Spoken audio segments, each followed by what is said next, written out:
आज के इस वीडियो सेशन में मैं आप लोगों को मीडिया क्वेरी के बारे में बताऊंगा।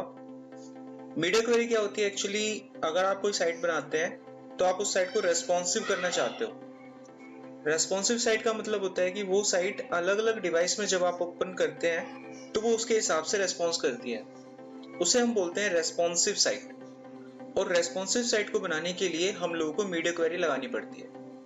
मीडिया क्वेरी में हम ये डिसाइड करते हैं कि हमारी वेबसाइट का लेआउट कितनी स्क्रीन के ऊपर कौन सा ओपन होना चाहिए।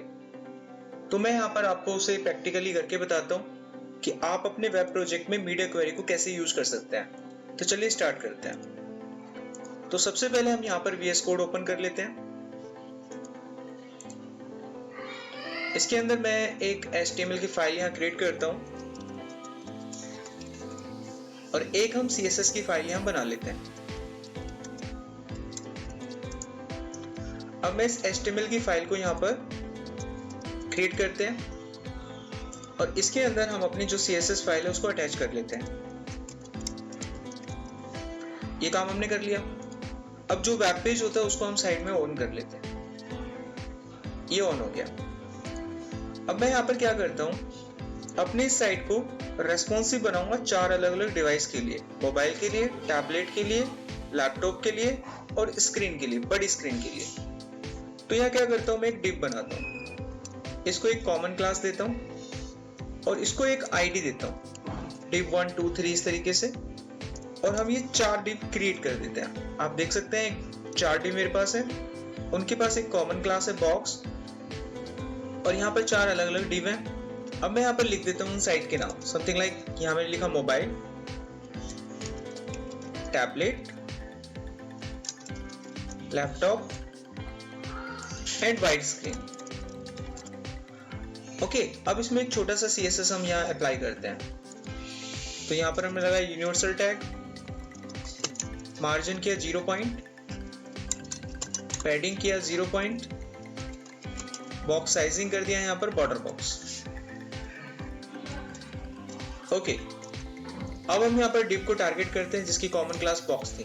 ठीक है, तो आपको क्या दिख रहा है कि जो चारों डेटा आपने लिए थे वो चारों डिव यहाँ पर आपको दिख रहे हैं। ठीक है भाई, ओके यहाँ तक ठीक है। चलिए अब मैं क्या करता हूँ, इसको बैकग्राउंड कलर दे देता हूँ। मैंने कर दिया बैकग्राउंड कलर रेड। फॉन्ट का साइज हम थोड़ा बड़ा कर देते हैं, तो यहाँ पर मैंने 20 पॉइंट कर दिया। कलर हम इनका चेंज कर देते हैं, तो मैंने इसे व्हाइट कर दिया। डेटा को सेंटर में ले आते हैं, तो मैंने यहाँ पर कर दिया टेक्स्ट अलाइन सेंटर। और जितने भी डिव हैं सभी को हम एक बॉर्डर दे देते हैं। तो मैंने बॉर्डर दिया 1 पॉइंट सॉलिड और ये व्हाइट कलर का मैं बॉर्डर यहाँ पर दे देता हूँ। तो आपको क्या दिखाई दे रहा है, आपको इस साइड में चारों बॉक्स यानी चारों डेटा दिखाई दे रहे हैं। मैं इन सभी को यहाँ नहीं देखना चाहता, तो मैं इसके डिस्प्ले को यहाँ पर कर देता हूँ ना, तो मुझे कुछ नहीं दिखाई दे रहा है। अब मैं इस वेबसाइट को रेस्पॉन्सिव करना चाहता हूँ कुछ इस तरीके से कि जब हम इस साइट को देखिए, रेस्पॉन्सिवनेस कैसे पता लगता है, जैसे मैं इस साइट को ऐसे छोटा करूं ऐसे, तो ये दिखे इस तरीके से मुझे। ठीक है, अब रेस्पॉन्सिवनेस का पता करने के लिए आप इस पर राइट क्लिक करेंगे, इंस्पेक्ट करेंगे, तो यहाँ पर आपको ये बटन दिखाई देगा, रेस्पॉन्सिव करने के काम आता है दिस बटन। ठीक है, तो यहाँ से हम साइट को रेस्पॉन्सिव करते हैं, तो यहाँ आपको दिखेगा रेस्पॉन्सिवनेस डायमेंशन में। ठीक है, तो यहाँ पर आपको पेज के जो साइज होते हैं वो दिखेगी, विड्थ 986। तो देखिए ऐसे आप साइज को जो है कम ज्यादा करके देख सकते हैं अपनी वेबसाइट के, तो यहाँ से आपको साइज का पता लग जाता है। तो मैं क्या चाहता हूँ कि जब कोई स्क्रीन जैसे यहाँ से चलती है, तो जब ये स्क्रीन 400 तक रहे, ठीक है, तो जब 400 तक ये स्क्रीन आ जाए ना यहाँ तक, तो आपका मोबाइल जो मैंने डिव बनाया था मोबाइल वाला, वो आपका यहाँ विजिबल हो जाना चाहिए। जैसे स्क्रीन 400 से ऊपर जाती है तो यहाँ पर टैबलेट आ जाना चाहिए और 800 तक चलना चाहिए। जैसे स्क्रीन 800 के ऊपर जाती है तो यहाँ पर आपका लैपटॉप आ जाना चाहिए। ठीक है, जो लैपटॉप वाला डिव आपने बनाया था वो दिखना चाहिए। और जैसे स्क्रीन 1200 को क्रॉस करती है, आपकी वाइड स्क्रीन का डेटा आ जाना चाहिए। अगर आप इसको अचीव कर लेते हैं तो सीधा सा मतलब है आप रेस्पॉन्सिव साइट बनाने के पहले लेवल को क्रॉस कर लेंगे। ठीक है, तो ये चीज हम इसमें करने वाले हैं। तो चलिए सबसे पहले हम देखते हैं कि साइज 300 से मतलब साइज 400 तक जब रहता है तो आपको वो मोबाइल वाला डिव यहाँ पर कैसे विजिबल करना है। तो उसके लिए आप यहाँ पर लगाएंगे मीडिया क्वेरी। तो मीडिया क्वेरी के लिए आप सीधा यहाँ लिखेंगे मीडिया, ऐसे आपको मीडिया लिख के एंटर करना है। अब यहाँ पर देखिए जो मीडिया क्वेरी होती है वो स्क्रीन पर लगती है, तो यहाँ पर आपको स्क्रीन लिखा हुआ दिखाई दे रहा है। ठीक है, इसको लिखा रहने देना, कोई दिक्कत नहीं है। उसके बाद आप यहाँ पर एंड लिखें। अब आपको यहाँ पर एक पैरामीटर यहाँ पे पास करना है और यहाँ पर आप लिखेंगे मैक्स विड्थ। मैक्स विड्थ में मैंने डाल दिया 400 पॉइंट। इसका मतलब क्या हुआ? इसका मतलब हुआ जब मेरी स्क्रीन का साइज है ना, मिनिमम कितना भी हो सकता है, मैक्सिमम 400, ठीक है। अगर वो इस चीज को फॉलो करता है तो मैं यहाँ पर चाहूंगा कि जो डिव है जिसकी आईडी 1 है, ठीक है, जिसकी आईडी 1 है, उसके डिस्प्ले को मैं ब्लॉक कर दूंगा। ब्लॉक मतलब वो दिखने लगेगा। ओके, चलिए इसको चेक करते हैं। तो आप देखिए जैसे ही वो 400, मैक्सिमम 400 हो सकता है साइज, तो यहाँ पर अभी 312 है तो मुझे दिख रहा है, तो 400 तक दिखेगा। जैसे ही साइज 400 को क्रॉस करेगा नहीं दिखेगा। देखो ये देखिए, ये होती है रेस्पॉन्सिव साइड। ये देखिए अब 400 से ऊपर पे नहीं दिख रहा, तो यहाँ पर मैं क्या करूंगा, इसी चीज को आगे फॉलो करूंगा। यहाँ पर मैं लिखा मीडिया। अब स्क्रीन बनाई मैंने एक, ठीक है। अब मैं यहाँ पर लिखूंगा कि जो मेरी सेकंड स्क्रीन है उसका जो मिनिमम विड्थ है वो होना चाहिए 400 पॉइंट, ठीक है, और जो मैक्सिमम विड्थ है वो होनी चाहिए 800 पॉइंट की। तो मैं लिख दूंगा मैक्सिमम विड्थ 800 पॉइंट। तो इतना करके मैंने यहाँ पे छोड़ दिया। ऐसा करने से क्या होगा कि ये एक स्क्रीन को फॉलो करेगा, एक डायमेंशन को फॉलो करेगा 400 और 800 के बीच के। तो वहां पर मैं सेकंड वाली डिव की आईडी को टारगेट करूंगा और उसके डिस्प्ले को ब्लॉक कर दूंगा। तो अब वो मुझे वहां पर दिखने लगेगा। देखिए अब मुझे टैबलेट दिख रहा है, 400 से नीचे जाती मोबाइल दिख रहा है। देखो दिख रहा है ना आपको, लाइक दिस वे। इसे मीडिया क्वेरी बोलते हैं। तो उसको मैं चारों के लिए एक बार जल्दी से फटाफट फिट कर देता हूं।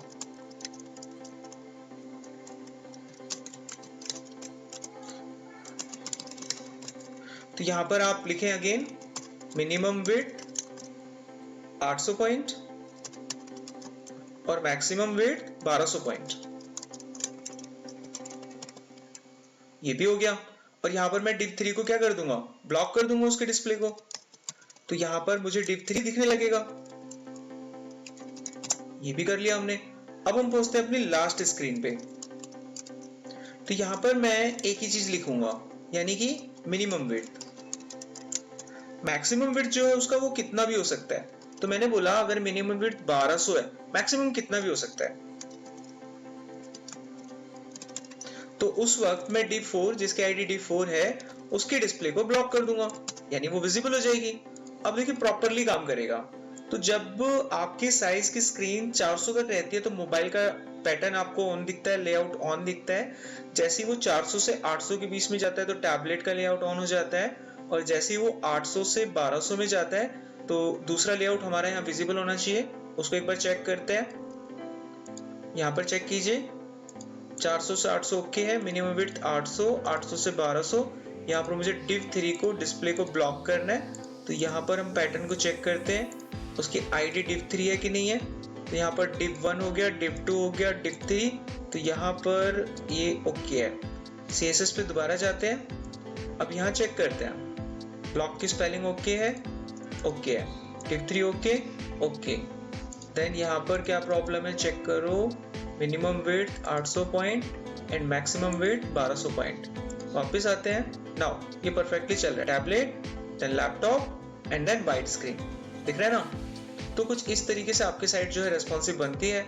अब मैं इसको वैसे आपको दिखा देता हूँ। देखिए जैसे आपकी स्क्रीन बड़ी होती है तो वाइड स्क्रीन लैपटॉप, ये देखिए। अब मैं और बड़ा करता हूँ तो आपको वाइड स्क्रीन भी दिखेगी। साइज उतना होना चाहिए। देखिए वाइड स्क्रीन आ गया, लैपटॉप आ गया, टैबलेट आ गया, और इससे छोटा यहाँ पर नहीं हो पा रहा है। आप उसको रेस्पॉन्सिव करके इससे छोटा कर सकते हैं, तो वहां पर मोबाइल आ जाएगा। आई होप आपको ये चीज समझ में आई होगी।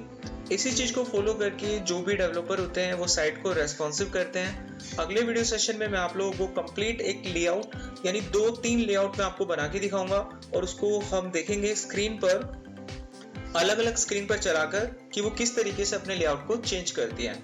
आई होप आपको वीडियो समझ में आया होगा। मिलते हैं अपने नेक्स्ट वीडियो में। Bye, take care. दोस्तों आप सभी से रिक्वेस्ट है कि लेटेस्ट अपडेट पाने के लिए आप हमारे चैनल को अभी सब्सक्राइब कर लीजिए। उसके लिए आप चैनल लोगो पर क्लिक कर सकते हैं, या वीडियो के नीचे रेड कलर पर आपको सब्सक्राइब बटन दिखाई देगा, उस पर जाकर भी आप क्लिक कर सकते हैं। साथ में आने वाले बेल आइकन को जरूर क्लिक कीजिए। दोस्तों वीडियो के नीचे लाइक बटन पर जरूर क्लिक करें और कमेंट में हमें जरूर बताएं वीडियो आपको कैसा लगा। दोस्तों स्क्रीन पर आपको कुछ मोर वीडियोस दिखाए गए हैं, इनमें से वीडियोस आप देख सकते हैं, और अधिक वीडियोस के लिए आप हमारे चैनल की प्लेलिस्ट को विजिट कर सकते हैं।